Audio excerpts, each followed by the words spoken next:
Taxi Vlog 376. It is the 5th. I believe it is the 5th of November. We got the time change thing happened last weekend, along with Halloween and everything else. And so it's dark when I come to work, and it will be dark when I come to work for the next 6 months. It's also dark when I go home in the morning. So we got a lot of darkness happening. I don't know what it's doing for my mood. I don't think it's helping, but I do sit under my bright full spectrum light every day when I wake up for half an hour while reading a book. I'm reading a book by Kim Stanley Robinson called Galileo's Dream. I'm about 100 pages into it, and it's really good. That's the one at my bedside. Of course, you know, I have a different book going here in the car. It always sets the HVAC controls wrong for night. There, that's better. Now at least maybe my windows won't fog up, because it's cold out there, and we want it to be warm in here. Monday night I came out, and it was quiet. I think I had 3 trips by 10 o'clock. And just because my luck was incredibly good, I broke even around midnight. Now breaking even around midnight is not all that wonderful.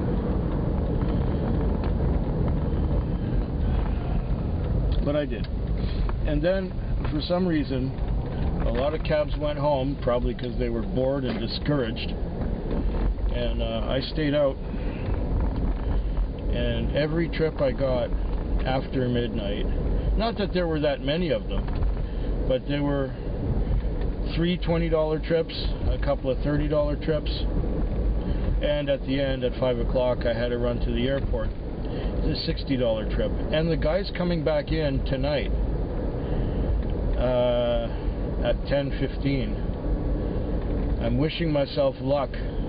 So I'll be at the north end at about 9:30 so that I'll get the time call for 10:15. That's what I'm hoping for. So whatever I'm doing at 9:15, 9:30, I should head north, because that's when his plane comes in, and he wants us, not necessarily me particularly, but our fleet to pick him up, because he has had bad experiences with other fleets. Things like drivers falling asleep on him and stuff. Not good. Not at all good. Everything is kind of mixed up here, because, well, that was Monday night I'm talking about, right? Well, everything's mixed up today because I came to work on Tuesday night, and it was quiet and slow, and I was biding my time, and I was looking at videos, and I was reading my book. Slow Apocalypse by John Varley. I'm still enjoying that, but you know, I've been getting so tired lately that I read a few pages and I just want to fall asleep. I know it's seasonal affective disorder, and I'm not as happy, I suppose, as I was maybe a month or 2 ago. But on the bright side, you know, I've gone through October without any problems. So now we'll go through November, December. Once we get past the winter solstice, I seem to be okay. By the winter solstice, my mood starts getting better, because even though I don't perceive it at first, the days are getting longer. And there's something about my natural clock that likes that. Okay. So Tuesday night, it never really picked up. There were about 3 or 4 times where I sat and waited 2 hours for the next trip. And I just sat and waited, and there was nothing going on anywhere.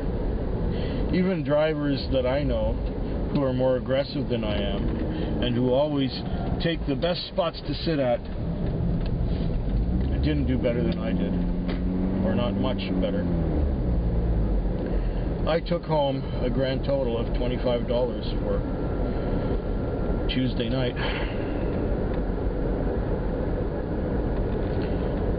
And I woke up at about 10 to 6 and realized that the car was dirty, so I had to go wash it, take out the mats and vacuum everything and wash the mats down because somebody had spilt a milkshake on them or something. The back mat had milkshake all over it. So I cleaned up the car, and then I got a text message from the day shift guy just as I was leaving the car wash. And I was about 20 minutes late, but he doesn't usually start till past. But this time he said, well, wouldn't you know it, the one time I'm here early, you're late. And I said, well, what's going on? He said, well, the time change. Oh, the time change. So you're waking up earlier because you're used to waking up earlier. Okay. Fine. Update.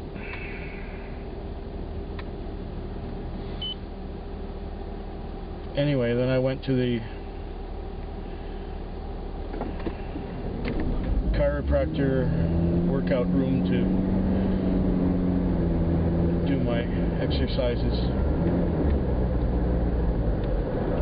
and I came home exhausted. I was watching a movie,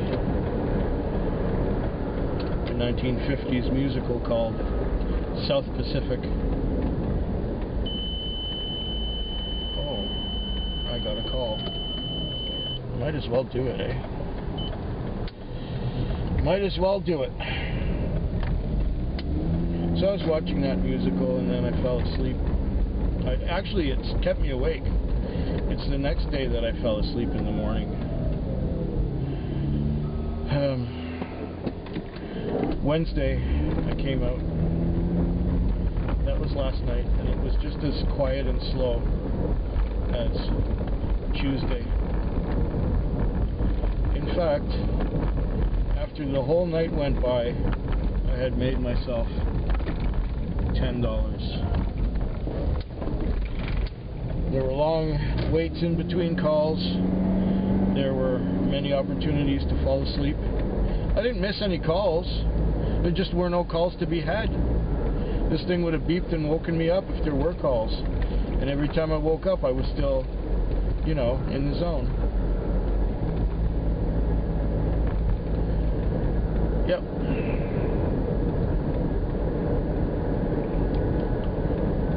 I was always in the zone.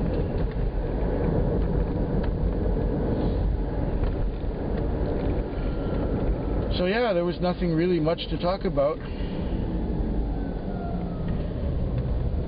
I had 2 crappy nights in a row.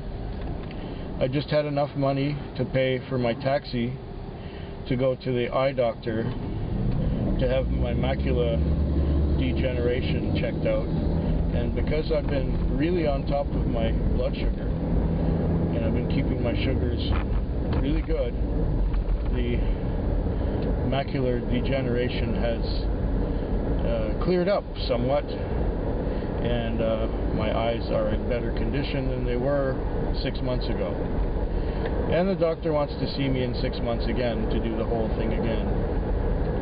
So I've got my little appointment card, and I'll be going in May sometime to have my eyes checked again.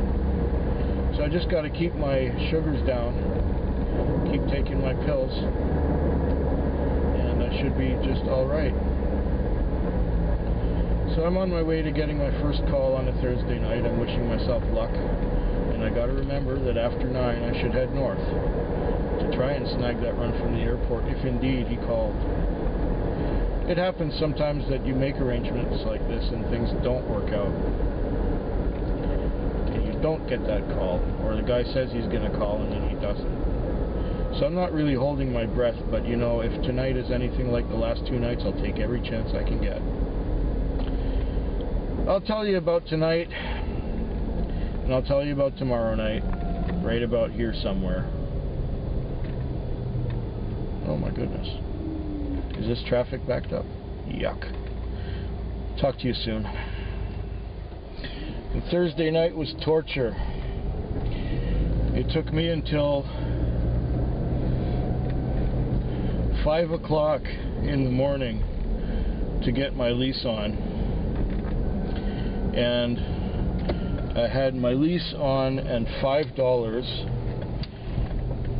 And so I waited from about 10 after 5 till about 10 after 6. Now my shift ends at 6, but I was so hell-bent on at least making some profit, any profit. 5 minutes after 6 I got sent to an apartment building on Burnside, and these guys went out to the West Shore Mall.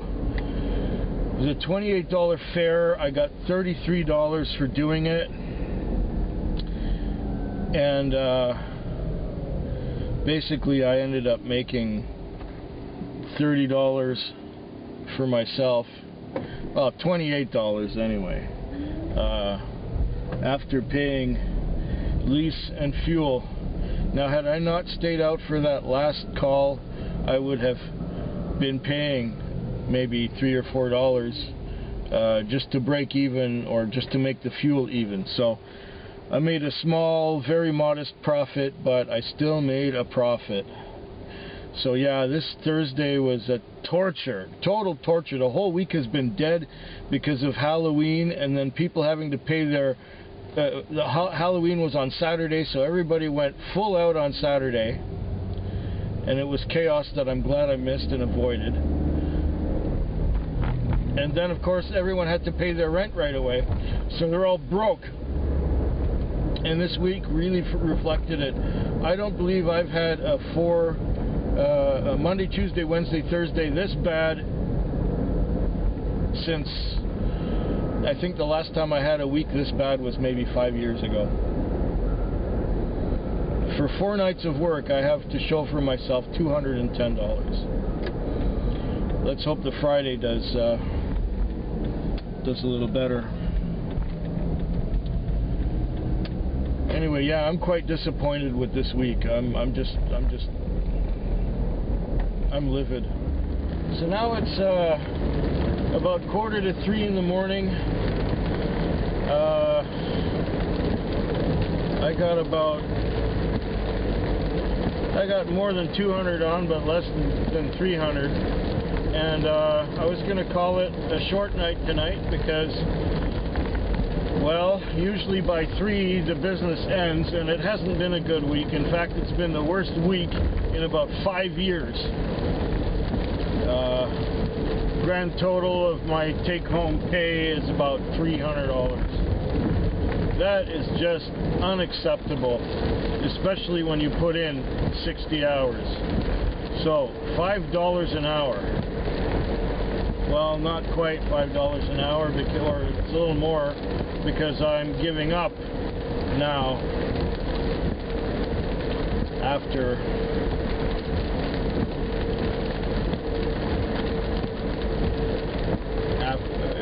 by 3 o'clock. And the reason why I'm giving up by 3 o'clock is because I have to stand in line in the rain to get my tickets for the Whiskey Festival. And if I'm to go downtown by 6 o'clock in the morning like I did last year, I would have to wait until 1:30 in the afternoon to get my freaking tickets. I figure if I get there earlier, like around 3:30, I can get my tickets before noon. And then I can sleep the afternoon instead of waiting in line some more to get tickets. If that makes any sense. So, yeah, this whole week, now it's pouring rain. So I think I'm going to go home and get my raincoat so I can stand around in the rain and not get completely soaked inside out. Yeah, it's a thrill a minute. Anyway, I know yours is better than mine.